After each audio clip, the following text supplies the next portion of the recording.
Welcome back to Wisdom Unveiled. We are diving deep into Rumi for a while. Rumi, yes. Maulana Jalaluddin Muhammad Balkhi, the Sufi mystic and poet. From the 13th century. And we've got some help to unpack all this incredible wisdom, right? Absolutely. We've got this fascinating series of conversations between two Iranian philosophy scholars, Dr. Dinani and Dr. Larijani. Perfect. Now, I do want to mention before we jump in, Yeah. these are translated conversations. Yes. So some things, a few nuances, might get lost in translation along the way. Yeah, apologies in advance if there are a few details that aren't perfectly clear, but we'll do our best to give you the essence of what these scholars are talking about. Absolutely. And I think it's also good to remember that this is a big, deep dive. It is. It is a lot of ground we're covering. This is episode 19 out of 40 in our Rumi series. Wow. So we're going to jump right in. Today we're starting with this image. Okay. Rumi describes love as having 500 wings. 500 wings. Okay. What do you think he meant by that? Well, Dr. Dinani kind of points out that 500 isn't really like a literal number, but it's more like a symbol of this vastness, this limitless potential. Okay. So like think of a bird, right? Uh-huh. Even with its wings like completely outstretched, it can only go so far. But love, Rumi's saying, isn't held back by the same limits. It just ascends boundlessly. I love that imagery. Yeah. It makes me think of all those times when love has pushed me beyond, what I thought was possible. Right. Like maybe it was the love for a child that just gave you strength you didn't know you had. Oh, yeah. Or the passion for a project that just keeps you going through those sleepless nights. Yeah, those gleeses of love's power to lift us higher. Exactly. Yeah. And Dr. Dinani makes a really interesting point. He says that this doesn't just apply to romantic love, but to the pursuit of knowledge and understanding as well. So if we just settle for the first bit of information we come across, we never question anything, never push ourselves intellectually, well, then we just stop growing, don't we? That's so true. We need those 500 wings, to explore not just the world outside of us, but that world inside, the world of ideas, understanding. Absolutely. But Rumi's love isn't always about soaring to those heights, isn't it? No, it isn't. He also talks about love being fierce and bloody. Right. And that might seem a little jarring at first, but Dr. Larijani explains that this is talking about the purifying, transformative aspect of love. It's not always gentle, not always comforting. Sometimes it's a fire that burns away what's false, what's superficial. Oh, I see. Like refining gold, you have to put it through intense heat to get rid of the impurities. So what are the outsiders in our lives then? Right? Things we need to release maybe. Yeah. What's holding us back from really experiencing a genuine connection? Mm-hmm. Whether it's with another person, with ourselves, or even with something bigger. What might love need to burn away for us to truly shine? It's a powerful question for all of us to consider. What attachments? What are those limiting beliefs we have, those fears that prevent us from embracing the fullness of love? Yeah. And how can love, in all its fiery intensity, help us break free from those things? Now, Rumi also talks about the importance of dance in his teachings. He does, yeah. But it's often misinterpreted, right? Yes, very much so. There's a common misconception that when he talks about dance, it's all about physical pleasure or sensual experiences. But Dr. Dinani is very clear that when Rumi talks about dance, he's really talking about transcendence, moving from imperfection to perfection, from limitation to liberation. So not a dance on the dance floor, but a dance within the soul. Exactly. Yeah, it's a metaphor for that spiritual growth, that transformation. He even talks about mountains and trees being in this constant motion, a constant dance of transformation. It's that inner journey, the wholeness. Okay, that makes much more sense. It's that constant evolution, refinement of our being. Now, this is a deep dive into Rumi's world. Okay. But how does his faith play into this understanding of love? Well, Rumi was a very devout Muslim. Mm-hmm. And his teachings are very rooted in Islamic spirituality. In fact, there's a fascinating passage where he compares the Arabic word la, the first word in the Islamic Declaration of Faith, La ilaha illallah. He compared it to a sword. A sword. Yeah. That's a pretty intense image. It is, and Dr. Larijani explains that he's using this image to illustrate how this word, this declaration, cuts away all that is not God. Interesting. True love, for Rumi, is about recognizing unity. Dissolving that illusion of separation, realizing that we are all connected, all part of that same divine essence, that there's only oneness. It's like that line, I think from the poet Hafiz, the small man builds cages for himself. Love is the falcon who breaks free. Exactly. Breaking free from the cage of our ego, our limited perceptions, Mm-hmm. experiencing that boundless freedom of love and unity. And this leads to another point that the scholars make. Rumi saw the Prophet Muhammad as embodying this pure, selfless love. The Prophet Muhammad. Yes. Dr. Dinani highlights a phrase from the Quran, "If not for you, I would not have created the heavens," which really suggests this profound and unique connection between the prophet and the divine. Rumi saw in Muhammad this perfect model of love, compassion, and surrender to the divine will. So Rumi's understanding of love was very rooted in his faith. Yeah. His understanding of the divine and this reverence for the Prophet Muhammad.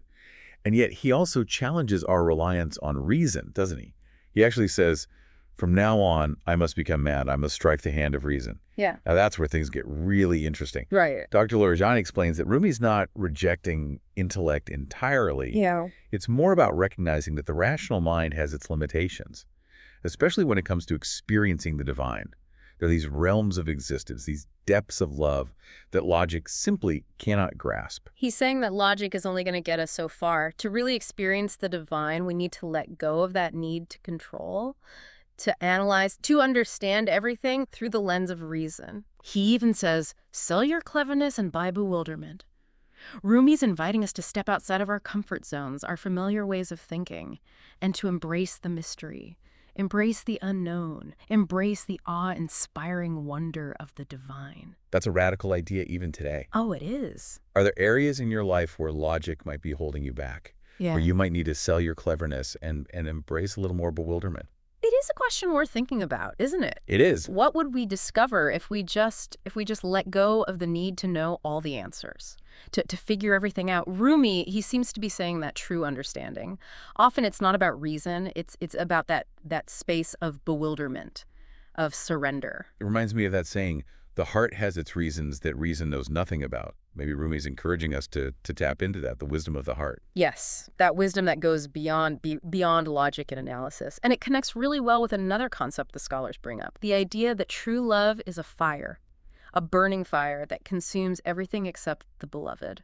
Okay, so how does that work? How can anything be left if love is consuming everything? Well, think about it this way. What's being consumed? It's the barriers. It's the illusions, those false things that keep us separate from the beloved, our ego, our selfish desires, being attached to material things. Those are the things that get burned away in the fire of true love. So it's like a refining process. Exactly. Okay. And then what you're left with is pure essence, pure connection, pure love. It's a powerful image, and it speaks to how love can really transform us. It does. But it makes me wonder, is this kind of love even possible for us? Right. Rumi was a mystic, completely devoted to a spiritual path. How can we, with all the demands of life, the distractions, all that, how can we even begin to approach that kind of intensity? Well, scholars say that Rumi believed this kind of love is available to everyone. It's not about, achieving some superhuman state or withdrawing from the world. It's about opening our hearts, surrendering to something bigger than ourselves, and recognizing that the divine, the beloved, is present all the time. In every interaction, every breath. So it's about having this certain openness, a willingness to let go of our ideas about things. Yeah. And embrace what we don't know. Exactly. And it's a journey, not a destination. Right. There are going to be ups and downs, moments of joy, moments of real pain. But the important thing is to keep moving forward. Keep that flame of love burning. To trust that even in the dark times, love is there, guiding us, changing us, bringing us closer to the beloved. But how do we do that in everyday life? How do we bring this love into our relationships, our work, our interactions with the world? How do we keep that flame going when things get mundane or frustrating or just plain difficult? That's a really important question, and one that Dr. Dinani talked about. He says Rumi talks about polishing the mirror of the heart. Polishing the mirror of the heart. What does that even mean? It means purifying our intentions, letting go of negativity, cultivating compassion, kindness, generosity. It's about recognizing that love isn't just a feeling, it's an action. It's a way of being. So it's about working on ourselves as much as it's about what we do out in the world. Exactly. And this inner work can be anything. It could be meditation, prayer, maybe spending time in nature, or just being more mindful in how we interact with others.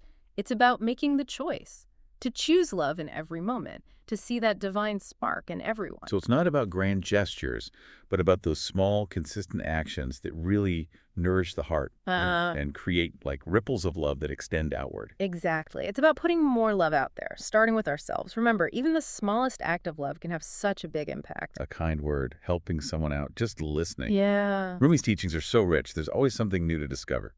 One thing that really strikes me is how he challenges us to move beyond the limitations of our rational minds. We've talked about selling our cleverness and buying bewilderment. Yes, and it might seem counterintuitive, in a world that puts so much value on logic and reason, but why would we want to embrace bewilderment? It does sound a bit crazy, I'll admit, but I think he's onto something really profound here. What are your thoughts? I agree. It's really interesting. Dr. Larijani explains that Rumi is pointing to how limited our intellect is, especially when we try to understand the mysteries of love and the divine. The mind can only take us so far. It's like trying to understand the whole ocean just by looking at one drop of water. We have to open up our perception to a way of knowing that goes beyond reason. So it's about stepping outside of our comfort zones, letting ourselves be humbled by how much we don't know. Exactly. It's about embracing the unknown, letting ourselves be surprised, filled with awe and wonder. And isn't that what love is all about? Surrendering to something bigger than ourselves, embracing the mystery. Beautifully said. It's this surrender, this willingness to let go of control, that allows us to experience the fullness of love. Its power to change us, to heal us, to connect us to something much greater than ourselves. Now, Rumi also talks about the connection between love and suffering. He says, the wound is the place where the light enters you. That's a powerful image. He's not denying the pain of suffering. He's saying that it can be a catalyst for growth, a doorway to deeper understanding. Our vulnerabilities, our wounds, they can become portals for transformation, like a seed that's cracked open. It's through those cracks that life comes out, that growth happens. So it's like our wounds, our vulnerabilities can become portals for transformation. Yes. And Rumi really emphasizes that love is the force that guides us through this process. It's the alchemist, that turns our pain into wisdom, our suffering into compassion. So even when we're going through heartbreak or loss, love is still there. We might not feel it at the time, but it's working underneath, helping us heal, helping us grow. And the scholars talk about surrender here, too. Surrendering to the divine will, accepting what is, and letting ourselves feel the pain without resisting it. It seems counterintuitive to surrender to pain. It does. But I think it's about letting go of the struggle, letting go of needing to control everything. It's about trusting that even in the dark, there's a light guiding us, a love that'll never leave us. It's a journey we all have to make at some point. Yeah. And it's a journey that Rumi's teachings can help us with. They can help us understand it and go through it with grace. Rumi often talks about love in very mystical, spiritual terms. But how do his teachings apply to the relationships in our lives, our connections with friends, family, partners? How do we bring that surrender, that radical openness to those relationships, which, let's face it, can be pretty messy sometimes? That's a great question, and one that the scholars address. Dr. Dhanani says that the same principles apply whether we're talking about our love for God, love for humanity, or love for one specific person. So it's all connected. Exactly. It's all part of this tapestry of love that goes through all of creation. But yeah, relationships can be messy. There's conflict, disagreements, misunderstandings. How does Rumi's view of love handle all that? Well, Rumi doesn't shy away from that. He embraces it. He sees it as an opportunity for growth, for learning, for deepening our compassion. So it's not about avoiding conflict, but about going through it in a way that makes the connection stronger. Precisely. And the scholars say that this requires us to be willing to see things from the other person's point of view, to practice empathy and forgiveness. It's about letting go of our ego, our need to be right all the time. Exactly. And it's about honest and open communication, even when it's hard. So it's about bringing that same surrender, that openness to love, to every interaction. Yes.